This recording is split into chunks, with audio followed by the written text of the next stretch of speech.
आपने कभी सर्फर्स को लहरों पर सवार होकर किनारे की ओर जाते देखा है?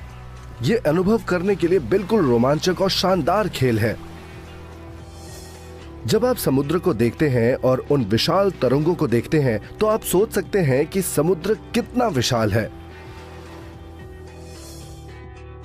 क्या आप जानते हैं कि पृथ्वी की सतह का अधिकांश भाग जल से ढका हुआ है? आइए हम पृथ्वी की संरचना और हमारे ग्रह पर पाए जाने वाले जल की अवस्थाओं के बारे में अधिक जानें।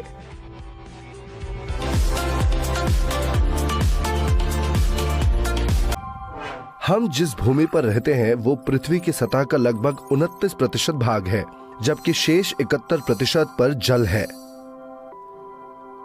चूंकि पृथ्वी की सतह का एक बड़ा भाग जल है, इसीलिए इसे नीला ग्रह भी कहा जाता है।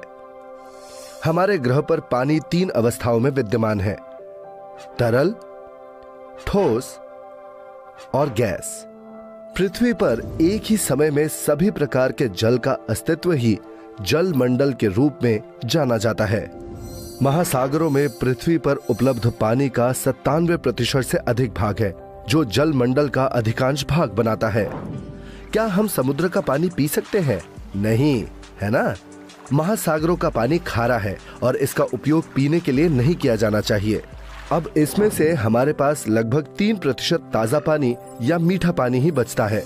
ग्लेशियर, नदियां, झीलें और कुएं पृथ्वी पर मीठे पानी के स्रोत हैं। हम पृथ्वी के कुछ पर्वतीय क्षेत्रों में बहुत अधिक ऊंचाई पर ग्लेशियर्स पा सकते हैं। ग्लेशियर बर्फ का एक घना पिंड है जो भूमि के ऊपर धीरे धीरे बनता है। क्या आप जानते हैं कि पृथ्वी पर बहुत सारा ताजा पानी ग्लेशियरों के रूप में जमा हुआ है? अद्भुत है ना? गर्मियों के दौरान हिमनदों की बर्फ धीरे धीरे पिघलती है और कुछ नदियों के लिए जल आपूर्ति का स्रोत बन जाती है।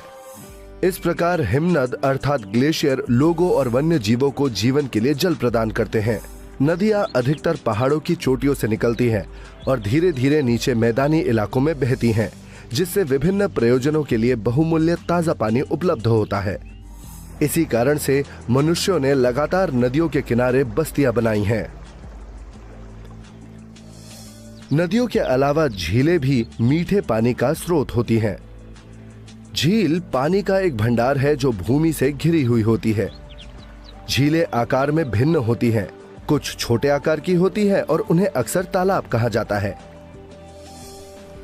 कुछ विशाल हो सकती हैं और उन्हें समुद्र भी कहा जा सकता है, जैसे कि कैस्पियन सागर। सूर्य की तीव्र गर्मी के कारण इन जल निकायों से पानी वाष्पित हो जाता है। इससे वायुमंडल में जल वाष्प बनता है। जल वाष्प संघनित होकर बादलों का निर्माण करती है, जिससे वर्षा होती है। जब बारिश होती है तो कुछ पानी मिट्टी में रिसकर जमीन के अंदर इकट्ठा हो जाता है। इसे हम भूजल कहते हैं। यह जल भंडारण का प्राकृतिक तरीका है, जिसे हम कुओं के माध्यम से भूजल निकालते हैं। हालांकि पृथ्वी पर ताजा पानी के संसाधन दुर्लभ हैं, इसीलिए उनका संरक्षण करना और ये सुनिश्चित करना हमारा कर्तव्य है कि वे पृथ्वी पर पानी का एक स्थायी